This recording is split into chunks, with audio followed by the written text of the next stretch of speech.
Graça e paz, irmãos. Amém. Eu quero convidar os irmãos para abrirem a Bíblia na segunda carta de Pedro, no capítulo 2. Desculpem, primeira carta de Pedro, capítulo 2. Vamos ler o que está escrito, versículos 9 e 10. Primeira carta de Pedro, capítulo 2, versículos 9 e 10. Aonde o apóstolo diz assim: e desculpe, meu querido, eu quero lhe pedir perdão. Eu não consigo me concentrar se tem música, me perdoe. Eu sei que a adoração é para Deus, só que quando vier pegar uma véia, você pergunta primeiro.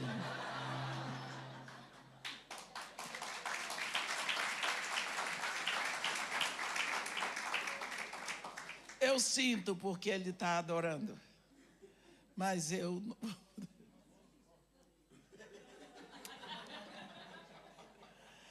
Primeira carta de Pedro, capítulo 2, versículo 9.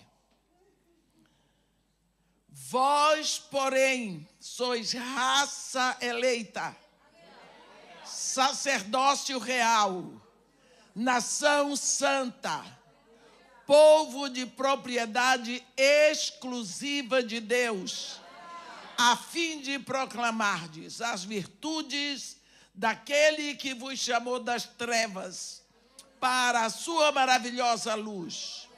Vós sim, que antes não erais povo, mas agora sois povo de Deus. Vós que antes não tinhais alcançado a misericórdia, mas agora alcançastes a misericórdia. Amém. Pense que quando o apóstolo Pedro escreveu isso aqui, eu não sei o que foi que ele sentiu no coração dele.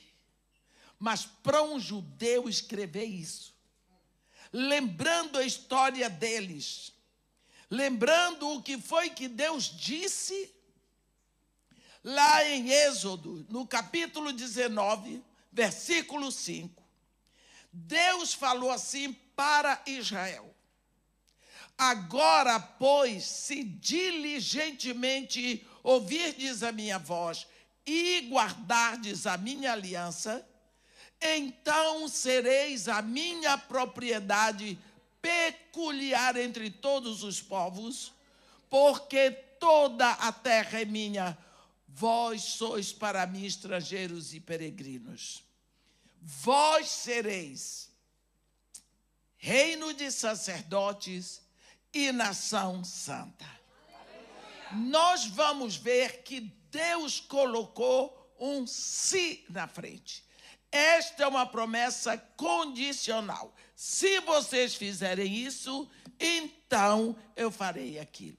Nós sabemos que Israel errou. Israel trocou Deus por ídolos. Israel não cumpriu, Israel quebrou a aliança. Hoje nós vemos Israel aí, esperando, porque Deus não anulou a sua promessa com Abraão.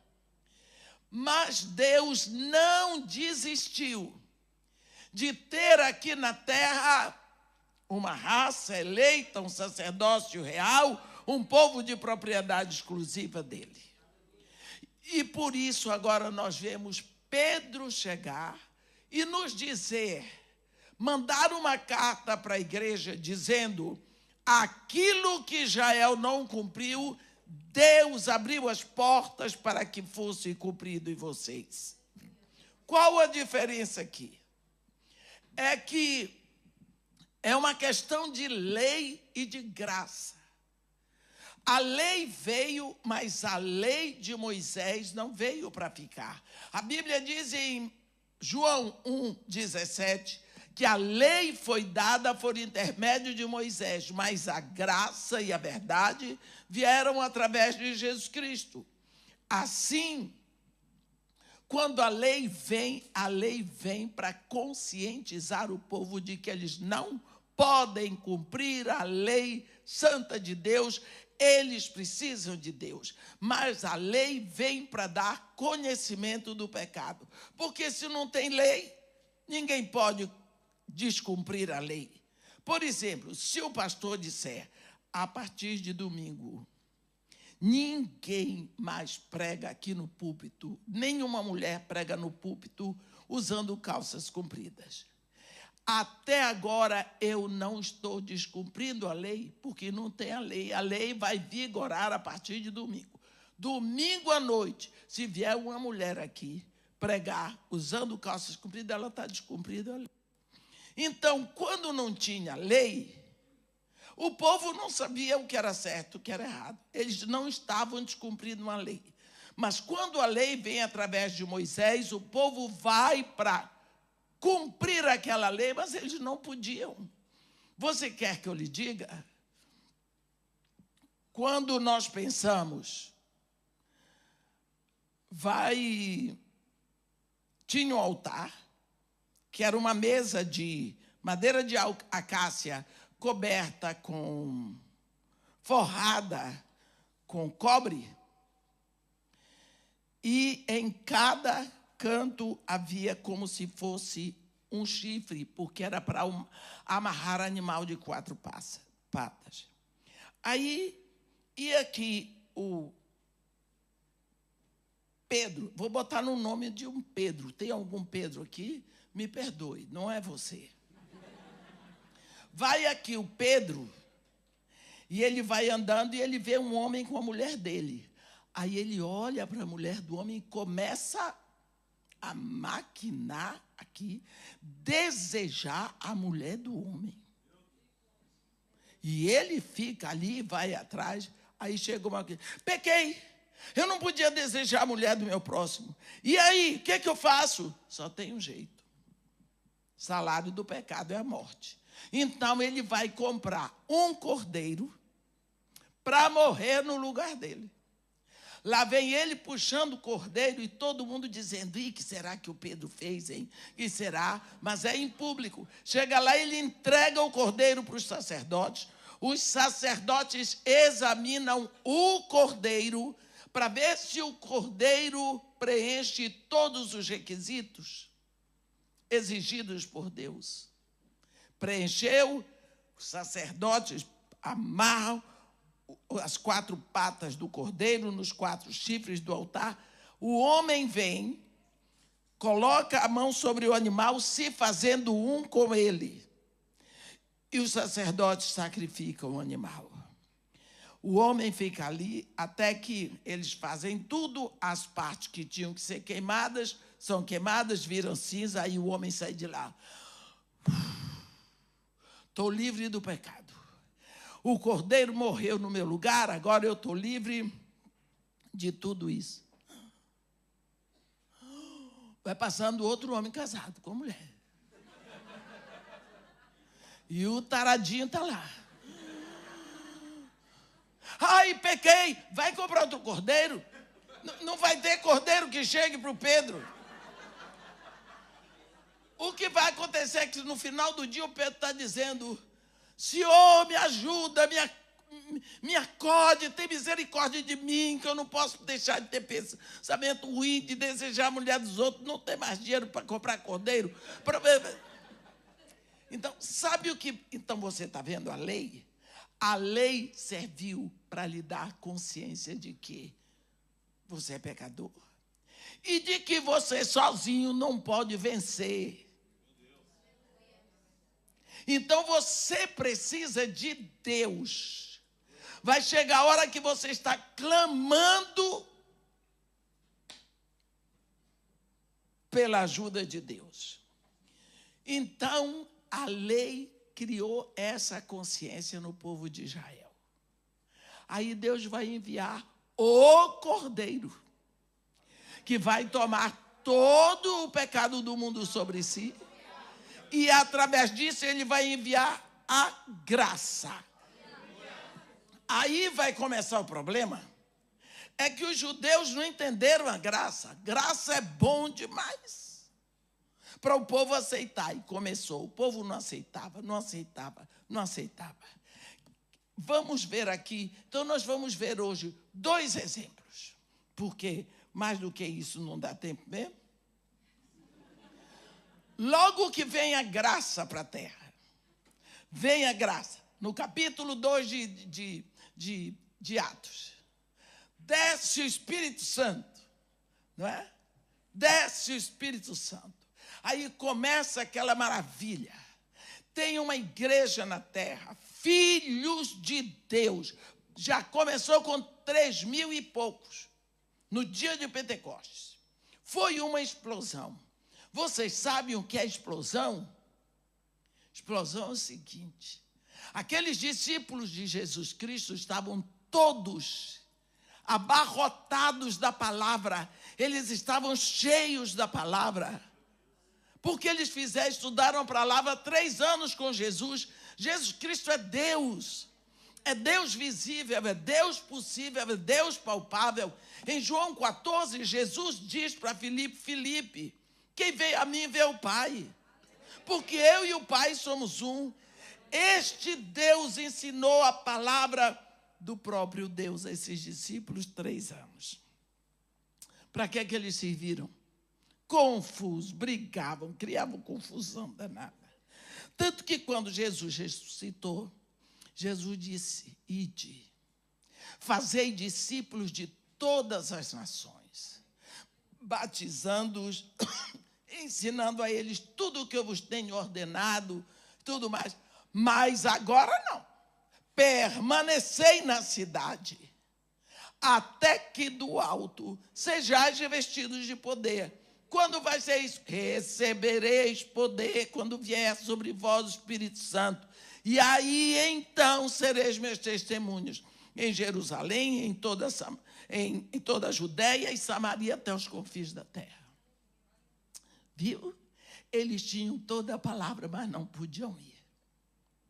No dia em que Jesus os levou para Betânia, de uma hora para outra eles viram que Jesus estava descolando do chão e subindo. Eles voltaram para Jerusalém, ficaram presos, se fecharam numa sala. A Bíblia diz com medo dos judeus, porque os judeus diziam que eles roubaram o corpo de Jesus para inventar que Jesus tinha ressuscitado. Então estavam com medo. Eles fechados naquela sala. Lá fora, a cidade estava assim de judeus piedosos de todos os cantos da terra, prosélitos. Prosélitos não são judeus, mas são convertidos ao judaísmo. Por quê? Porque ia ser Pentecostes. E você lembra que lá em Levítico 23, Deus diz, as festas fixas que celebrareis serão convocações solenes. São estas as minhas festas. Paisasmos, Páscoa, primícia, Pentecostes, trombetas, expiação e tabernáculos. Então, para essas festas, os judeus faziam questão de correr para Jerusalém, porque lá estava o templo. Então, como ia ser festa de Pentecostes, Jerusalém, que hoje já não é tão grande, você imagina 2000 anos atrás, cheia de gente e os discípulos todos fechados, no dia de Pentecostes, no dia da festa. A Bíblia diz que eles estavam todos reunidos no mesmo lugar, de repente ouviu-se um som do céu. Eu não sei o que Lucas quer dizer quando ele fala um som do céu, mas deve ser um som diferente de todos os sons da terra, como de um vento impetuoso que encheu toda a casa. E apareceram distribuídos entre eles línguas como de fogo, que pousou. Sabe o que é pousar? Parar, habitar, ficar. Uma sobre cada um deles. Ficaram. Eles passaram a falar em outras línguas. Chegou o poder. Quando o poder chegou para eles, o que foi que aconteceu? Eles tinham a palavra. Agora veio o Espírito, o que foi que aconteceu? Pá! Uma explosão de vida, meus irmãos. Porque quando você põe espírito mais palavra, é igual explosão de vida. Não foi assim lá na criação do mundo? O espírito pairava. Quando Deus deu a palavra, houve uma explosão. Começou a criação. Então agora eles não puderam mais ficar fechados. Eles saíram dali falando das maravilhas de Deus. E como houve quem dissesse que eles estavam bêbados, Pedro se levantou e fez o primeiro sermão no poder do Espírito Santo. 3.000 almas foram convertidas. Agora, a igreja nasce desse jeito. E agora eles estão cheios do Espírito Santo. Chegou a graça de Deus. Capítulo 3, vai acontecer uma coisa interessante. A Bíblia diz assim que Pedro e João estavam subindo ao templo para a oração da hora nona. A oração da hora nona era uma oração por pecados ocultos, tinha todos os dias no templo.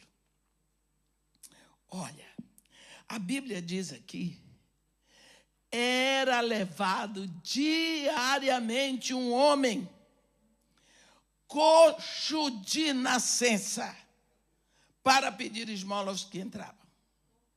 Presta atenção. A Bíblia diz que este homem já estava por volta de 40 anos. Ele nasceu coxo, nasceu aleijado.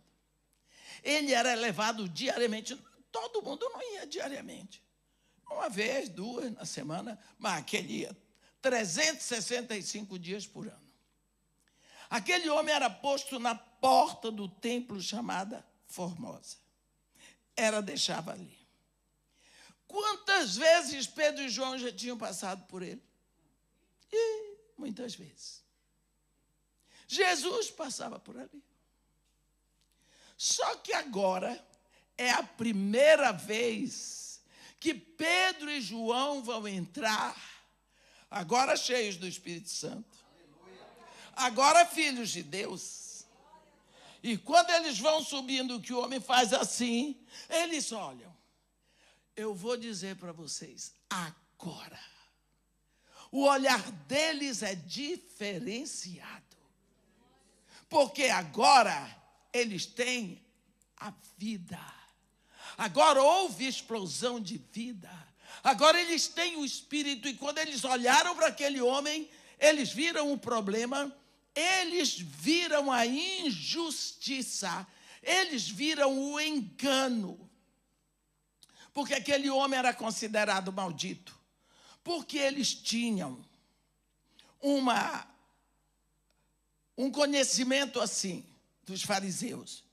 A pessoa que nasce com defeito, ou ela pecou, ou seus pais pecaram antes dela nascer. Está vendo? Vocês se lembram? Eu vou dar um exemplo. Lá no capítulo 9 de João, Jesus ia passando com os seus discípulos e viram um cego de nascença. Os discípulos perguntaram para ele, mestre, quem pecou, este ou os seus pais, para que nascesse cego? Está vendo? Que discípulos. Eles não tiveram piedade daquele homem. Lançaram na cara do homem, ou você ou seus pais. Pecou, rapaz, você aí é cego. Discípulo de Jesus Cristo. Nós somos, viu? Aí Jesus Cristo, ninguém pecou, nem ele, nem seus pais, mas foi para que se manifestasse nele a glória de Deus. Olha o que eles pensavam. Se nasceu com defeito, e o pior é o seguinte, a pessoa que nascia com defeito, nascia maldito. Não podia entrar no templo. Não podia casar. Servia para pedir esmola. Aonde estava escrito isso? Na lei. Eu vou ler para vocês o que está escrito em Levítico 21, 18. Levítico 21, 18. Diz assim: pois nenhum homem em quem houver defeito se chegará, como um homem cego ou coxo, ou de rosto mutilado, ou desproporcionado, ou homem que tiver o pé quebrado, ou mão quebrada, ou corcovado, ou anão. Nada disso. Entendeu? Pela lei não podia. Isto é lei. Só que a lei já parou, o povo não notou. Chegou a graça. E agora esses dois judeus, Pedro e João, estão subindo. E vem lá um maldito que eles viram a vida toda. O homem já estava por volta de 40 anos. Quando eles vão subindo, o aleijado, e eles pararam. Olha para nós. Porque o homem já não olhava mais. Para quê? Para receber aquele olhar de desdém. Ele estava querendo, era uma granazinha. Ouro e prata nós não temos para te dar, mas o que eu tenho eu te dou. Em nome de Jesus Cristo, o Nazareno, anda. Pá! Pegou ele assim, ajudou a levantar o cabo, firmou nos pés.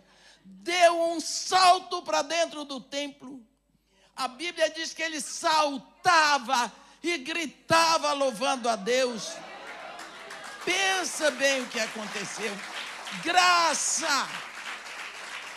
Graça! O que foi impedido pela lei é possível pela graça de Deus. Pela graça de Deus mediante o nome do seu Filho. Só mais um exemplo. Onde a graça vai entrar? Quando nós olhamos no capítulo 8 de Atos, nós vemos o ministério de Filipe, o ministério que estava arrebentando. Nós dizemos lá no Brasil, bombando, em Samaria. A Bíblia diz que estava um espetáculo, que o Filipe, descendo a cidade de Samaria, anunciava-lhes a Cristo. As multidões atendiam unânimes as coisas que Filipe dizia, ouvindo-as e vendo os sinais que ele operava, pois os espíritos imundos de muitos possessos saíam gritando em alta voz, e muitos paralíticos e coxos foram curados. E houve grande alegria naquela cidade. Pensa como estava aquela cidade de alegria, com tanta libertação. Nisso, vem um anjo do Senhor e diz para Filipe, Filipe, dispõe-te e vai para o lado do sul, no caminho que desce de Jerusalém para Gaza. Este se encontra vazio. Ele, sim, senhor. Foi, chegou lá, é aqui. Ficou observando, aí ele está vendo um poeirão lá, descendo. Vinha uma carruagem, devia ser uma carruagem belíssima. Quem estava dentro era o ministro da fazenda do reino da Etiópia.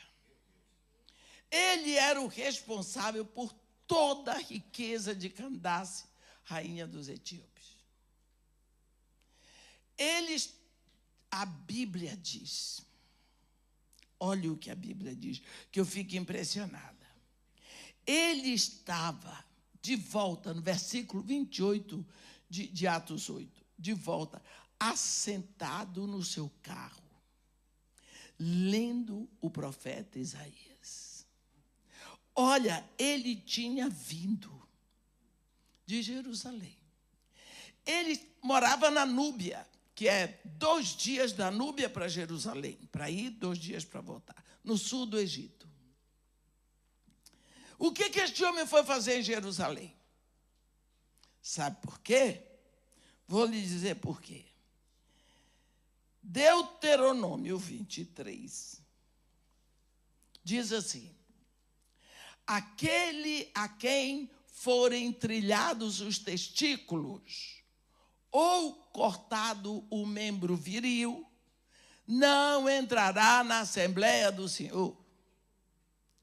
Aquele a quem forem trilhados os testículos ou cortado o membro viril, não entrará na Assembleia do Senhor. Esse homem aqui era eunuco, o ministro da Fazenda de Candace. Era eunuco. Então, o que ele foi fazer em Jerusalém se ele não podia entrar na Assembleia? Existia no coração desse homem um desejo tão grande de adorar. Existia um desejo tão grande de estar no meio da congregação, adorando a Deus, mas ele era impedido porque era eunuco. Mas o desejo era tão grande que ele queria ver. Então ele pegou a carruagem, 2 dias da Núbia para Jerusalém para ver. Agora ele está voltando. Frustrado. Triste. Por que eu? Por que exatamente eu? Aquele homem devia ter tudo, mas ele não podia adorar. Mas o coração dele era desejoso. E lá vem ele no desengano dele, naquela carruagem tão linda. E aí o Espírito Santo disse para Filipe: Filipe, aproxima-te deste carro e acompanha-o. Filipe, apostando corrida com a carruagem do homem, ele ouviu que o homem estava lendo o profeta Isaías. Ele era um discípulo amadurecido, descobriu que era o capítulo 53 e que estava falando de Jesus Cristo. Mas ele percebeu na voz daquele homem uma certa insegurança. Ele disse: compreendes o que vens lendo? O homem disse: como poderei compreender se alguém não me explicar? Seguramente Filipe disse: eu estou aqui. Ele mandou parar a carruagem, convidou Filipe, que se assentou ao lado dele. E tem aqui o versículo que eu amo. Então Filipe explicou, e começando por esta passagem da Escritura, anunciou-lhe a Jesus. Pegou em Isaías 53, o caba bom. Isso é coisa de evangelista, né? Pegou Isaías 53, Jesus no eunuco. Sabe por quê? O homem precisava de Jesus. Não era de blá, blá, blá. Não era de cultura. Né? Não era de palavras lindas. Não precisava de coach. Ele precisava de Jesus. Porque é só Jesus que salva. É só Jesus que salva. Na hora eles vão passando, e o etíope disse para Filipe: olha, aqui tem água. Eles viram um rio. Que importa que eu seja batizado? E Filipe disse para ele: é lícito sim, se tu crês de todo o coração. E ele disse: eu creio que Jesus Cristo é o Filho de Deus. Atos 8:37, ele fez a confissão pública dele. Desceu do carro, foi batizado por Filipe. Quando eles saíram, o Espírito Santo arrebatou Filipe, levou para Azoto. Quando o eunuco procurou, já era. E ele foi levando o evangelho para a África. Desse jeito. Pela lei, ele era impedido. Agora vem a graça. A graça foi abraçar este homem no caminho de volta, na frustração e na dor dele. Quando nós pensamos isso aqui que acontece. Por exemplo, antes que os discípulos tivessem o Espírito Santo, eles passavam por aquele coxo na porta do templo. Não percebiam nada, eles não viam nada. Era só mais um coxo de nascença. Maldito sim, qual é o problema? Mas agora, quando eles passam o gatilho da misericórdia, dispara no coração deles. E eles veem que eles são a solução. E a solução estava neles. Meus irmãos, se nós estamos num lugar e a nossa vida não faz diferença, nós precisamos parar e rever o que nós estamos fazendo. A nossa vida tem que fazer a diferença. Para começar, nós somos luz. Então, quantas vezes nós temos tantas desculpas? Não, mas eu não posso fazer nada disso, irmã. Eu não sei pregar o evangelho, não estudei teologia, eu não fiz faculdade, eu não sei falar, mas quando abre a boca para falar mal dos outros, fala que fala. Por que será que você pensa que o corpo de Cristo só tem boca? Primeira pregação que você faz é pelo seu exemplo. Às vezes você pensa que precisa ser muito culto para pregar a palavra. Deixa eu lhe contar uma coisa. Um dos ministérios mais tremendos que tem na Bíblia é o ministério de Pedro. Eu acho Pedro um espetáculo. Aquele homem, o ministério dele, ele recebeu as chaves do reino. Ele abriu no dia de Pentecoste o reino para os judeus em Jerusalém. No capítulo 8, ele vai e abre o reino para os samaritanos. No capítulo 10, ele abre o reino para os gentios. Depois não se ouve mais tanto falar em Pedro. As cartas dele. Quem foi que falou de Jesus para Pedro? Quem foi que levou Pedro para Jesus? Quem foi? André. Quem é André? O irmão dele. Quando encontrou Jesus, ficou com Jesus um pouquinho na casa de Jesus, correu, Simão, achamos o Messias, que quer dizer Cristo. Levou Pedro para Jesus. Quando Jesus olhou para Pedro e disse, tu és Simão, o filho de João, mas tu serás chamado Cefas, rocha, Pedro. Olhe bem, tu és, mas tu serás.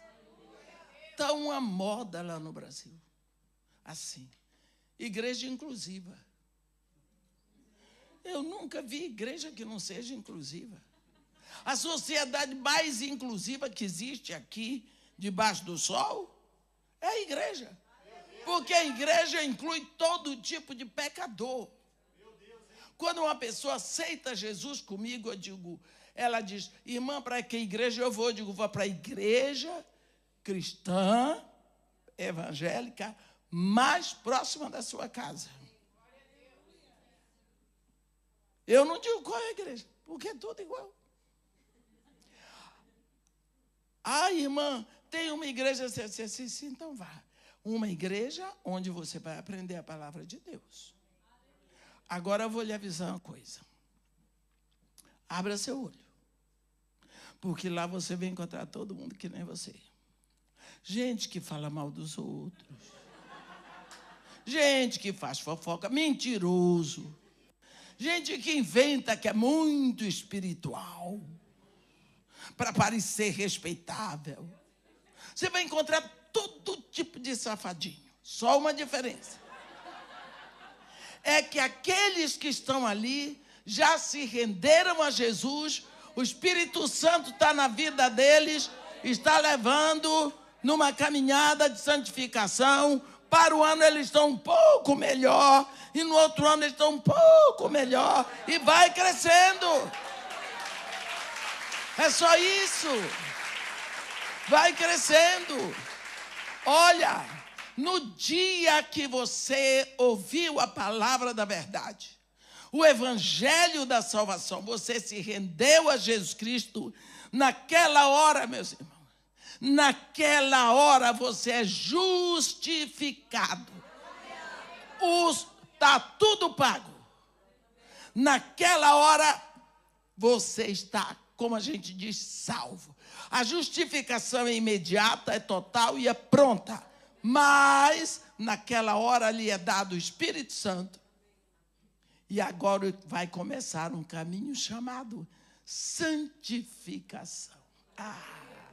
Esse é longo. É enquanto você viver. E demora para fazer um santo, viu? Demora para fazer um santo. E o Espírito Santo vai e aperta daqui, e aperta dali, aperta dali. E você vai, e o caminho é estreito. E você vai, caminho de santificação. Por isso eu digo, a diferença é que nós que estamos aqui dentro da igreja e os que estão lá fora é que os outros ainda não conhecem. Então eles não entraram. Nós já somos filhos de Deus, já somos. Mas agora começa a santificação. A Bíblia diz que Deus nos escolheu em Cristo antes da fundação do mundo para sermos santos. Não é para sermos salvos. Então você vê, ninguém fala de André.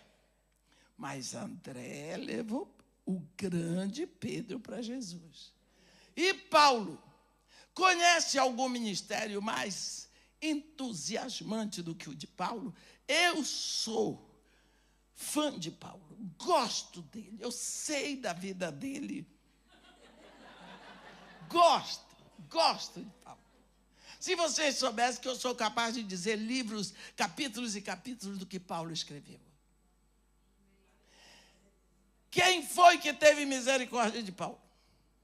Paulinho não era flor que se cheirasse.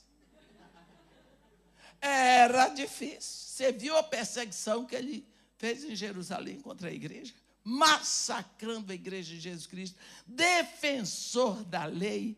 Um legalista de marca maior. Fanático que só ele. Achou que tinha conseguido uma grande coisa. Porque ele tinha conseguido apedrejamento de Estevão. Estevão estava incomodando.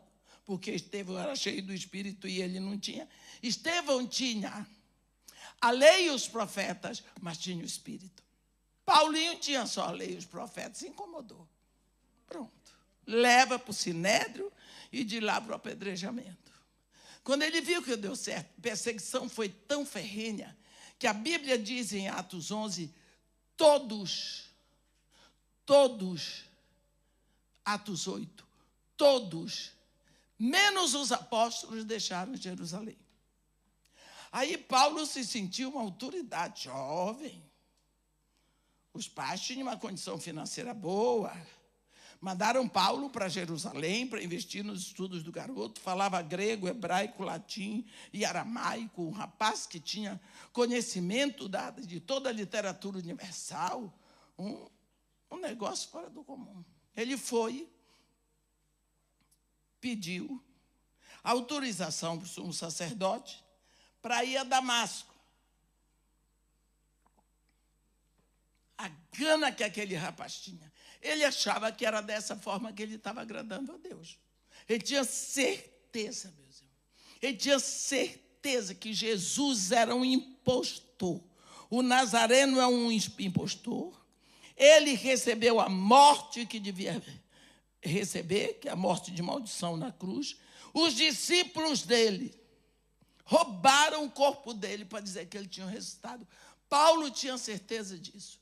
E ele estava defendendo a lei de Moisés, fazendo o que Deus queria que ele fizesse. Era isso. Porque em Damasco existiam por volta de 40 sinagogas. Então ele vai ao sumo sacerdote e pediu cartas de autorização para que ele fosse a Damasco com um grupo dele e entrasse pelas sinagogas. Se encontrasse algum discípulo de Jesus Cristo, ele ia prender e trazer para Jerusalém. 6 dias de viagem. Fosse homem, fosse mulher. Para ser preso em Jerusalém. Quem sabe morto. Era assim. Esse é o Paulo.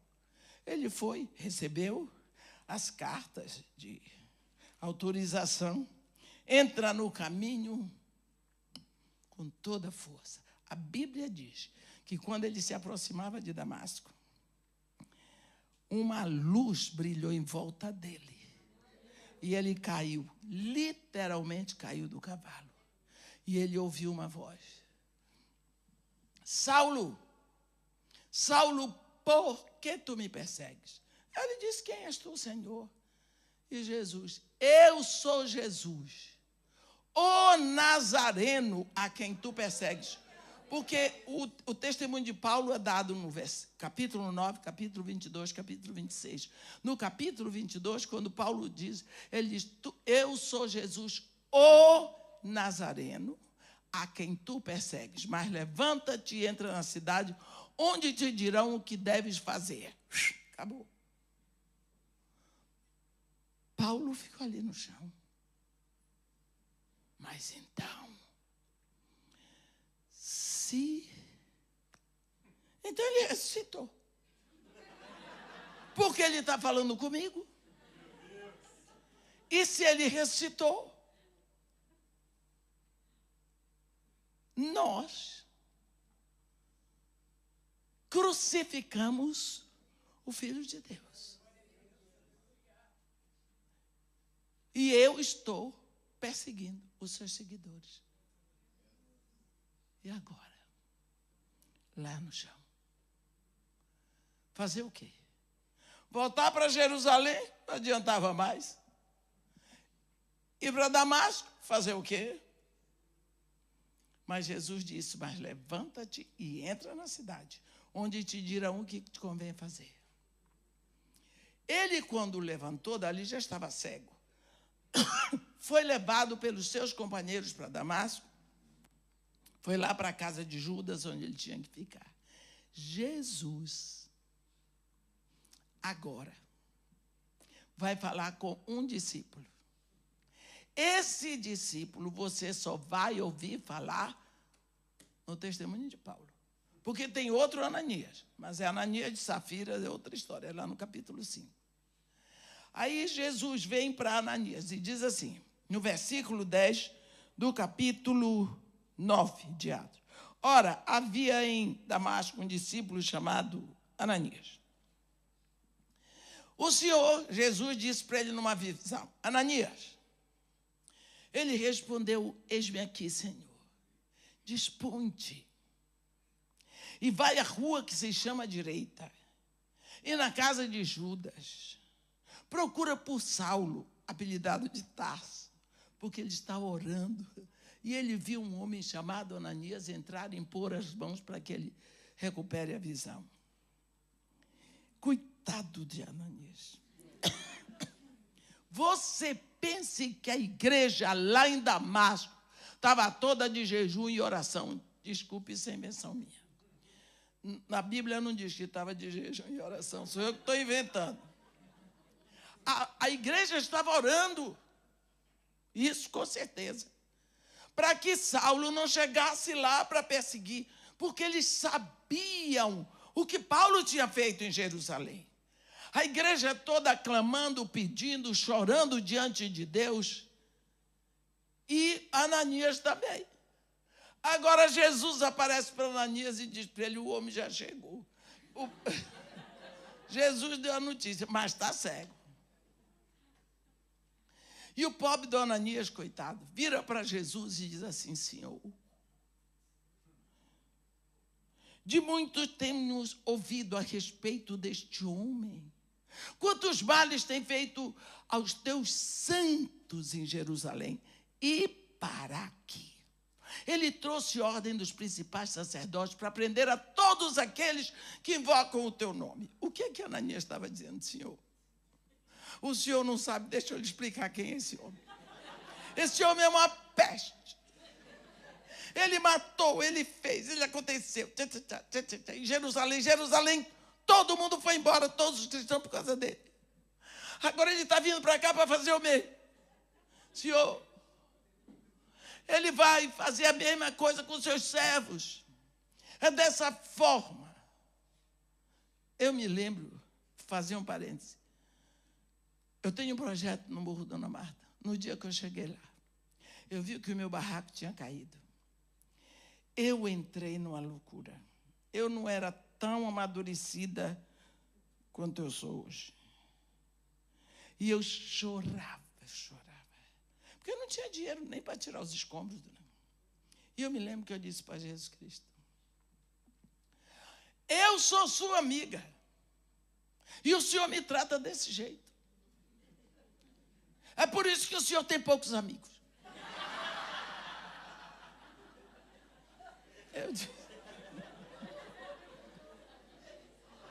Aí um dia eu fui no mesmo lugar e disse: o Senhor esquece esse negócio todinho.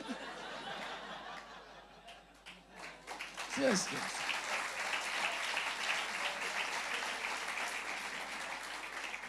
Quando eu vejo esse Ananias aqui, eu entro na pele dele e digo: misericórdia, Senhor Jesus, Filho de Deus.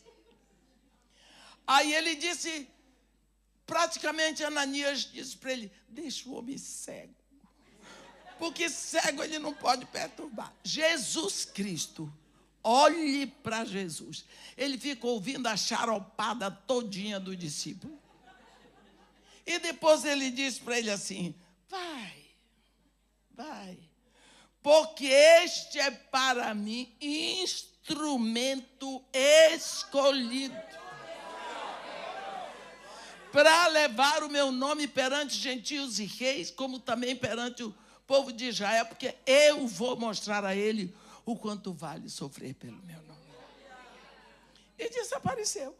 E Ananias ficou com a batata quente na mão. E agora? Tinha lá um Paulo, instrumento escolhido de Jesus, esperando Ananias ir para impor a mão. E Ananias ficou aqui. Tinha que ir. Vou? Não vou. Mas graças a Deus foi. Agora, é bonito esse Ananias. É lindo a gente ver os irmãos da gente na Bíblia. Sofridos, fazem bobagem. Mas olha o coração. Chegou lá, foi entrando na casa de Judas. Olhou para Paulo e disse: Saulo, irmão. O Senhor me enviou a saber, o mesmo Senhor que te apareceu no caminho por onde vi, para que recuperes a vista e fiques cheios do Espírito Santo. Eu fico imaginando o coração de Paulo. Caíram como escamas dos olhos dele.